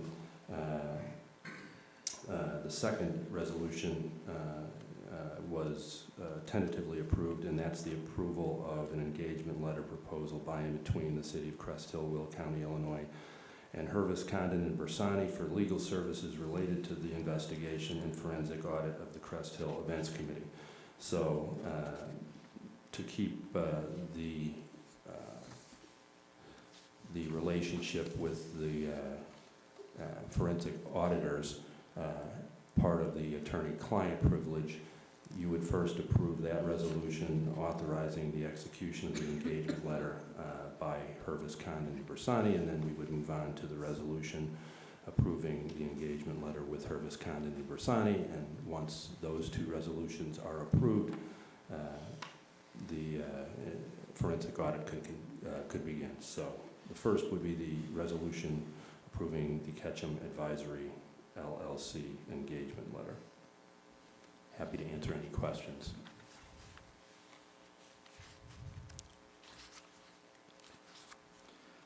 Okay, I'd be asking for a motion for a resolution approving an engagement letter proposal by and between City of Crest Hill, Will County, Illinois, and Ketchum Advisory LLC. So moved. Second. We have a motion by Alderman Jefferson, seconded by Alderman Dyke. Questions or comments in regards to the motion? Mike, I'm just trying to clarify. So a lot of the memo information kind of gives a flat, like some flat numbers where the agreements are more like an hourly rate. So are they just kind of speculating on how many hours this is going to take? For the Ketchum? Yeah, kind of for both of them. Well, Right. so obviously the engagement with Bersani will be dependent on what they need to do, and it will be on an hourly basis. They've not even estimated it. It's basically whatever they will be doing, it's on an hourly basis. They will be billing you in tenths of an hour, they will be billing you monthly, but that is in essence open-ended, dependent on what Ketchum will be asking them to do as far as assisting them in getting documents and then perhaps doing interviews. The Ketchum proposal, what has been discussed in prior work sessions, and the phase one is estimated at $10,000 to $12,000. And they're also suggesting that depending on how it goes, there may be a phase two and even potentially a phase three, which will be brought to you once the phase one is completed. Okay, thank you. Roll call, Chris? Mark Sepiti, Yes. Nate Albert, Yes. Joe Kubal. As I stated earlier, I'm going to vote no on both of these resolutions. And the reason I'm voting no is because this item that's in front of us is a decade old, if not older than a decade, and many people in this room knew exactly what was going on, and it never came up before. And the other is the forensic audit of the monies, which aren't even taxpayer monies, and money that was collected, sales of tickets and donations, and so I'll be voting no on both of these. Scott Dyke, Yes. Angelo Desario, Yes. Darrell Jefferson, Yes. Claudia Gazal, Yes. Tina Oberlin. Abstain. Motion carries. Resolution 1414.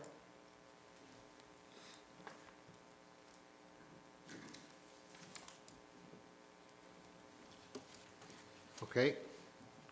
Then And the then second one. The second one is now that the engagement letter with Ketchum has been approved, The second resolution is to engage Hervis Khan and Bersani on the terms of the engagement letter, and it also authorizes them to actually execute the Ketchum engagement letter on behalf of both the city and then the law firm, so all of the results will initially be covered by the attorney-client privilege.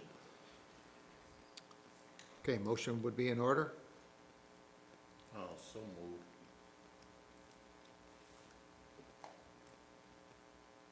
Second. We have a motion by Alderman Jefferson, seconded by Alderman Dyke, for a resolution approving an engagement letter proposal by and between the city of Crest Hill, Will County, Illinois, and Hervis, Condon, and Bersani for legal services related to the investigation and forensic audit of the Crest Hill Events Committee. Questions or comments? Roll call. Nate Albert, Yes. Joe Kubal, No. Scott Dyke, Yes. Angelo Desario, Yes. Darrell Jefferson. Yes. Claudia Gazal. Yes. Tina Oberlin, Abstain. Mark Sepiti. Yes. Motion carries, resolution 1415. And that's all I have for this evening. Happy to answer any other questions you might have. Yes, I have a question, Okay. since we're concerned about money here. I know you're handling this investigation that our city administrator started when he first started, Yes. and it's gonna be almost a year. Yes. And I don't know how much money have cost us so much. I know Mr. Kuba is concerned about how much money we spend on certain things. I am concerned as well. So can you tell us what is the update on that and how long? And if you can, when you're done with all this, you can give us the total number of the investigation. I would certainly, appreciate it. I certainly can do that. I can give you the update. I think, as you know, Haley Peters from my office, formerly of my office, Yes. conducted most of the interviews and participated in the investigation, along with Blaine Wing. Haley went on family leave after having her second child, and then came back to our office for all of one day, and then told us that she found other employment. So I have sort of picked up the remnants of that. I have drafted a report that I think Blaine and I have talked about. I can put the finishing touches on that. I'm hoping to have that shortly. Thank you. And then, once that's done, I can give you sort of a total amount. I appreciate that. Any other questions of the attorney? All right, thanks, Mike. Moving on to Public Works Department, Gary Richardson. Gary, anything? Yes, man, two quick things. I want to update everyone that today, Public Works facilities, we are now fully automated with our security system and security protocols. Cameras, alarms, we are today, actually this afternoon around 4:30, we went live. So I am able to see by video, by phone, anyone that comes in and out of the building, know what time they come in, what time they leave, who turns an alarm on, who turns an alarm off. With everything, our gates, everything is automated, all to one building. Our Elrose facility has been brought up to line with that also, and our next step will be our new West Plant, which we will be bringing up to line once that comes on date. So now I have full track of everyone coming in and out of our Public Works facilities as of today. Our next big thing is I would like to announce our Public Works Touch a Truck event for Public Works Week on Saturday, May 16th at 9 a.m. from 9 to 12 at our Public Works facilities. We will have a host of trucks and different types of equipment out there for the public to come down and meet us and say hello. So I'm inviting everyone here. Hopefully you can come by and stop by and say hello to everyone. Thank you. And touch a truck. Yes, thank you. Gary, is the West Treatment Plant still on track for this fall?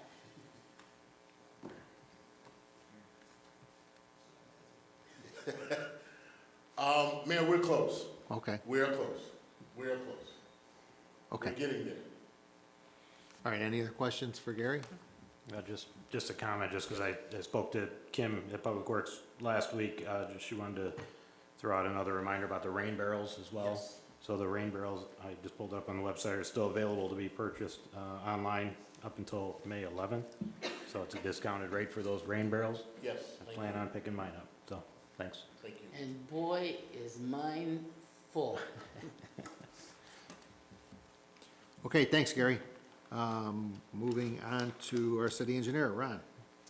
Just one item, we've gone out for bid for the east and west receiving stations to, the two stations reconstructed, so we accept the water from the Grand Prairie Water Commission. We solicited and received 7 bids.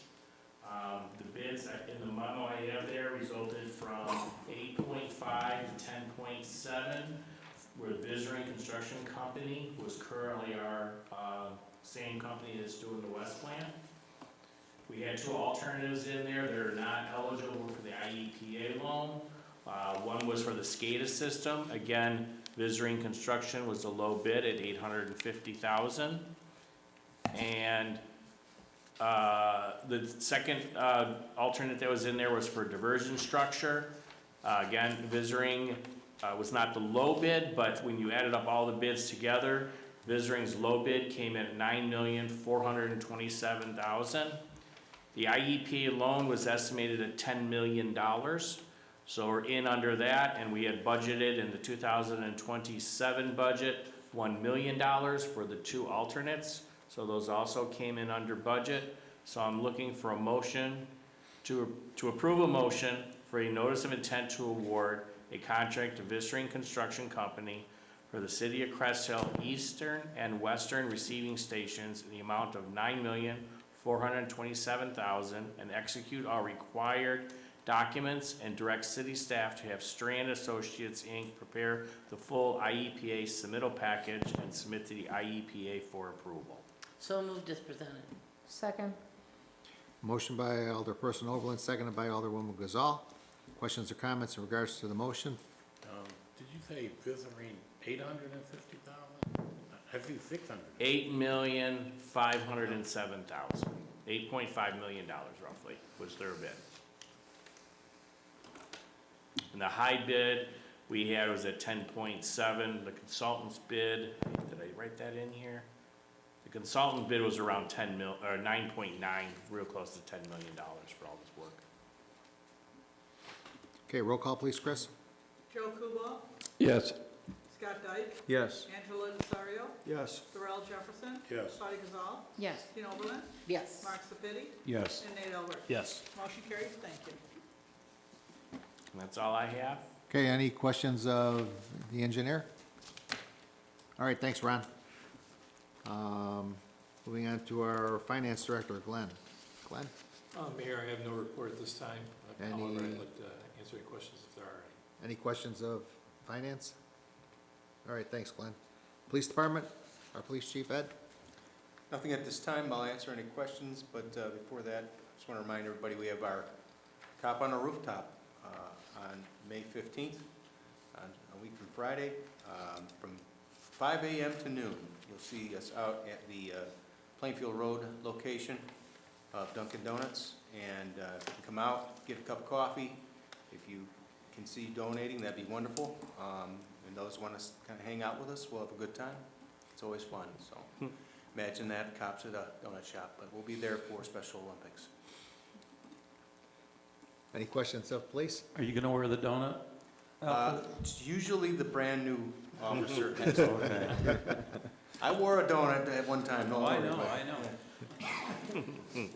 All right, thanks, Ed. Thank you. Community Development, Dan was under the weather today. But there are no agenda items. Moving on, unfinished business, we have nothing. Anybody? New business, anyone? Committee liaison reports. Anybody? Well, I'll take this opportunity for Memorial Day. It will be on May 25th, on Monday, May 25th at 2 o'clock outside. We will have the Frankfurt Brass Band. They will do a pre-concert starting at 1:40 p.m. Our guest speaker is Calvin Lee. Calvin is in charge of the Joliet Central Township Campus ROTC Center. He has 20 years as a U.S. Army veteran. The program begins at 2 o'clock in the afternoon. It is a very solemn memorial. We invite everybody to be here. There will be plenty of chairs for everyone, programs, and there'll be light refreshments after the ceremony. You have one? Yes. The annual Ladis Memorial Ceremony will be held Sunday, June 7th at 11 a.m. It will be at the Memorial Park unless, of course, we have bad weather, which we hope we don't, and then it'll be held here if it does. But hopefully we'll be able to do it at the Memorial Park. And the Czech Republic will provide refreshments afterwards. Okay, city council comments. Positive city council comments. Anything you'd like to share with your constituents? I'll begin with Alderman Dyke. Nothing at this time, Mayor. Alderman Desario. Nothing at this time, Mayor. Alderman Jefferson. Nothing at this time. Alderwoman Gazal. To all the moms, happy Mother's Day this Sunday. Alderperson Overland. I would also like to wish all of the mothers a very happy Mother's Day and a big one to my mother in heaven. And may the 4th be with you. And happy Cinco de Mayo tomorrow. Alderman Sapiti. Nothing at this time, Mayor. Alderman Albert. It's happy Mother's Day to all the moms here and all the moms watching at home. Alderman Kubal. Nothing else to add, Mayor. Okay, public comment. Anyone like to address city council, please step to the podium, state your name for the record. Address is optional. Let the record show that no one has approached the podium. Mike, is there a need for an executive session? There is not. Motion to adjourn, Mayor. Second. We have a motion for an adjournment by Alderman Dyke, seconded by Alderman Desario. Questions or comments? Roll call, please. Tina Oberlin? Did you say me? Yes. Oh, yes. Mark Sepiti? Yes. Nate Albert? Yes. Joe Kubal? Yes. Scott Dyke? Yes. Angela Desario? Yes. Darrell Jefferson? Yes. Claudia Gazal? Yes. Okay, meeting is adjourned at 8:57 PM. Thank you and good evening.